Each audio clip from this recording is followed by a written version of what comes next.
And I want to take you back a little bit historically, back to when you weren't a state. In 1774, New Jersey, like Virginia and all the other colonies, sent their delegates to the First Continental Congress.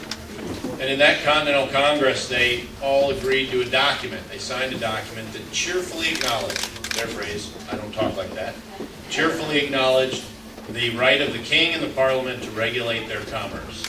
And in the same document, they all committed to boycotting British goods until the Intolerable Acts and the Stamp Act were lifted. We'll go across the Atlantic, and King George III isn't very happy about this. He's probably cussing up a storm in his own Deutsch Club. And so he calls in his lawyer, of course, then as now the Solicitor General, and they have a little chat about it, and determine that, in fact, the colonists are within their rights to boycott British goods and that the king can't compel them to buy British products. Parliament considers the same question, comes to the same conclusion. So now fast forward 236 years, and we now have a Congress and a president who thinks they can order you to buy a product where King George III and the Parliament of Great Britain that we rebelled against acknowledged that they did not have that power. That's how far we've come. In the healthcare case, because it is unprecedented, and every judge who said anything about the case has noted that this is an unprecedented exercise of federal power, however they've ruled. And some have been fine, some have not been so fine. But they've all acknowledged that fact. And we argue all the time, especially in the context of the courts, about what does this clause or that clause of the Constitution mean.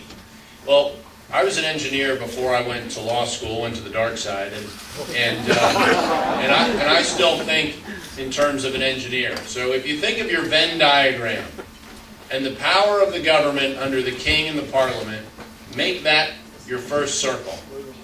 Whatever you think the Constitution means, one thing it surely means is that the power for that circle is inside and smaller than the king and the parliaments. There should be no crossing of that line. And yet, today we have a Congress and a president who's exercising power. The King of Britain, King of Great Britain, and the Parliament acknowledged that they did not have. It's just incredible in the sight of history. And there are many things that you argue in a constitutional law case. One of them is history. What does the history tell us that this clause of the Constitution meant? And the founders wrote the Constitution in the context of that history. They knew what they were guarding against. They knew what they were guarding against. And can you imagine what they would think today if they came back and joined us today? They wouldn't recognize their government. It goes so far beyond even the worst fears that the anti-federalists like Patrick Henry and James Monroe and George Mason proclaimed. We have realized their worst fears in terms of centralized government power.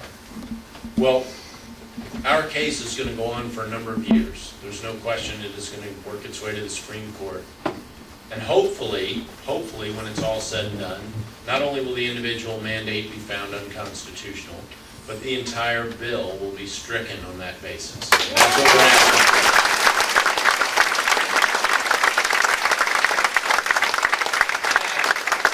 That is one part of a bigger battle.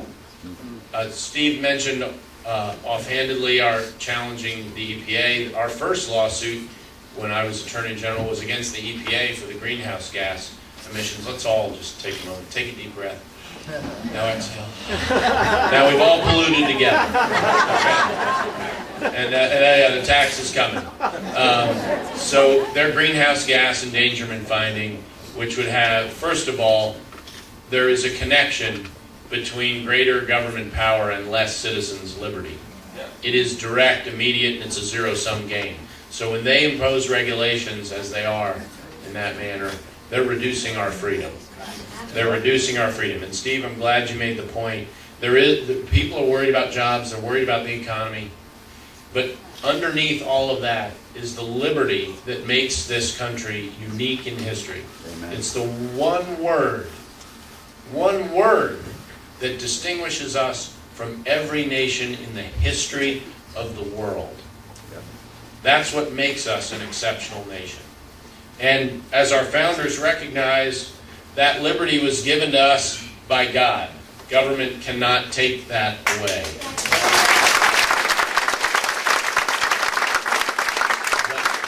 But boy, I tell you, they're trying to eat it away one little bit at a time, aren't they?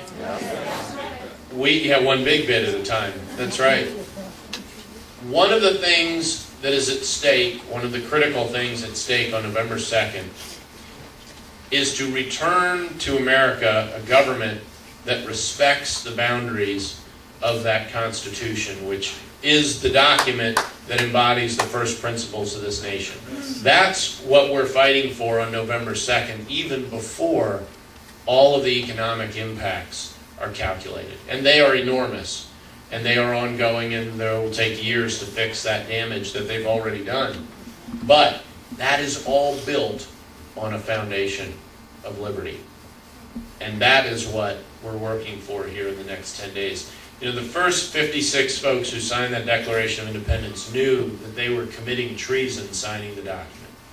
They were putting their head in a noose, literally, when they signed it. And they finished the document by pledging their lives, their fortunes, and their sacred honor in pursuit of the principles laid out in that document.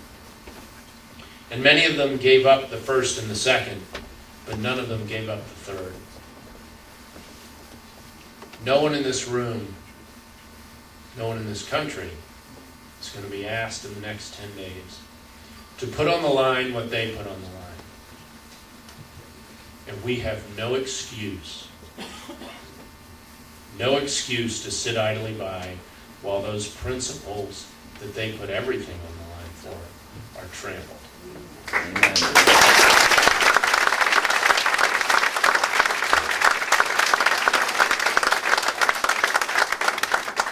Even if we win this healthcare case, even if we win this EPA case, you don't restore respect for liberty and for the proper boundaries of the federal government. Because in this healthcare case, the states, in my case Virginia, are fighting the federal government to protect the Constitution against our own federal government. And that's what the founders had in mind. That is one of the critical roles of states. And we're exercising it. Not everybody is, but we are in Virginia. And I'm, of course, very parochial about Virginia. Where better than where Thomas Jefferson and James Madison, the folks who authored those two foundational documents, came from. And my personal favorite, Patrick Henry. Yesterday, my family and I went to Richmond to St. John's Church, formerly known as Henrico Parish, established 1611, where on March 23rd, 1775, Patrick Henry gave his "Give me liberty or give me death" speech. They were in Richmond because they were staying out of the reach of the governor. Capital Virginia then was Williamsburg. And Henrico Parish was the only building in Richmond that would hold them all. And so that's where they ended up. Well, 235 years later, the president signed that health care bill, to the day, 235 years later. And in my view, he signed what is the greatest erosion of liberty in my lifetime. So far. So far. 15 minutes later, we walked to the federal court in Richmond in the Eastern District of Virginia and filed suit to overturn that legislation 17 blocks west on the same street 235 years later from where Patrick Henry gave that speech. In our motion to dismiss, we cite a number of things. We're quite proud of the fact that most of the United States used to be part of Virginia. And New Jersey wasn't, but a good chunk of it was. And as my Solicitor General said to me one day, he said, "You know, Ken, it's great to represent a state. But if you're going to represent a state, it's really great to represent a cool one. And across the street from that courthouse, literally across the street, is the Virginia Library, where Patrick Henry's Latin dictionary, which we cited in our briefs, is still maintained. The dictionary, the one he held, along with Coke, that's not spelled like the drink, but that was the legal standard. It was the legal text. And he used those two, his Latin dictionary and Coke, for somewhere between 6 weeks and 6 months to prepare to be a lawyer in Virginia. And a number of other original documents cited in the brief are literally across the street in the library there. And you know, you can go over there and put the funky gloves on and handle them today.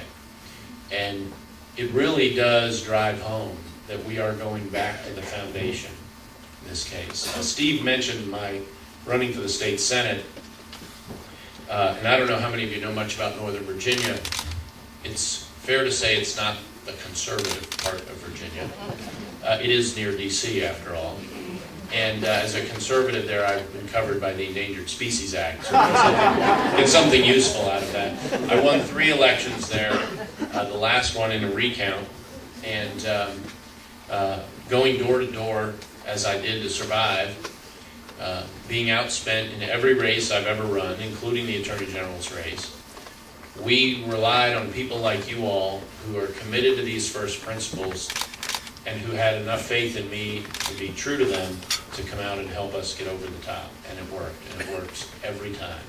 And when we start a race with the notion that we are going to have faith in the people of Virginia, that they believe enough in these principles that they will show up to get us over the top. And if they do, we can't lose. If they don't, we can't win. And 4 races out of 4, the people of Virginia haven't disappointed me, and I hope I haven't disappointed them. We've done exactly what we said we were going to do when we were campaigning and challenging the federal government and seeking to re-protect the Constitution of the United States, which is the foundation, should be the foundation for everything we do in this country.